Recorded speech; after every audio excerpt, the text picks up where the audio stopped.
Ash from Super Videos, back for another Walking Dead video. This is going to be a video related to the Walking Dead's comic book series with respect to the new conflict or the new threat that's coming up, or that's most likely going to be coming up. Now, this is not the new storyline necessarily because, of course, the Commonwealth storyline is not a new storyline, but the brewing conflict is definitely something that has been addressed or has been focused on quite heavily in the last 2 issues.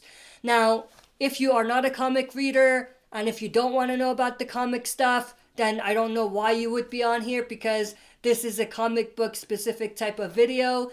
But also, spoiler warning for those of you that are not caught up to the latest issue 190, called Storm the Gates. Before jumping into this video, I wanted to showcase this The Walking Dead t-shirt that I designed. If you're interested to purchasing these, you can go to my merch store. The link will be in the description. Check out the site if you are interested in purchasing any of the merch. So with that spoiler warning and that announcement out of the way, let's jump right into this. So of course, in the last issue, at the end of it, what we had was Rick and the survivors helped Mercer and his people kill the walkers. But at the last minute, we had Governor Milton rolling up with the Greenville militia, which is a militia from a town or a community that's very close to the Commonwealth. Of course, it's not anywhere close to Commonwealth in size, but it's just another community that Commonwealth works with or they're loyal to. But we basically had Governor Milton and the Greenville militia confronting Rick and survivors who they think are actually going against them and want to overthrow them. Now, on one side, we have Rick and survivors and also Mercer and his loyal followers. And on the other side, we have the Greenville militia and Governor Milton and a small group of guards and members from Governor Milton's group. Now, the big question is, will we see a third war? This time with Commonwealth. Much like the war we had with the Saviors during All Out War, or the war that we had with the Whisperers. Although I do think long term, we could be heading towards a huge conflict or a point of major tension or battle between these two communities, Commonwealth and the survivors.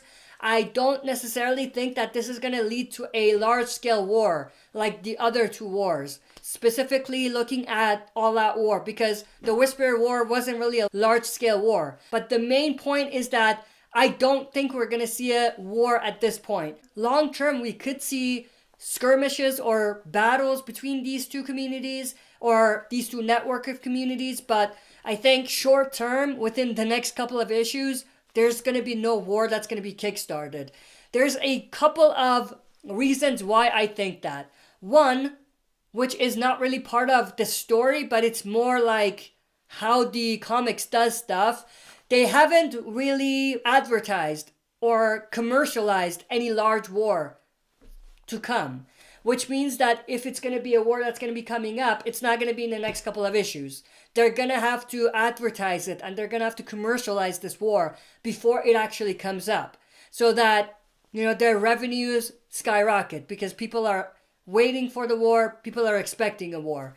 So that's one reason. Now, from a story perspective, there's 2 other reasons why this war is most likely not something that's going to be coming up, or at least not in the near future.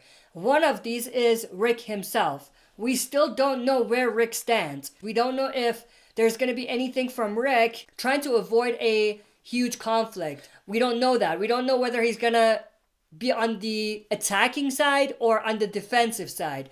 So that's a huge part of it. And I don't think Governor Milton and the Greenville militia are just going to slaughter everyone. They're not going to do that. So it just depends on where Rick is in terms of his stance on this whole conflict and what he's going to do, his next move.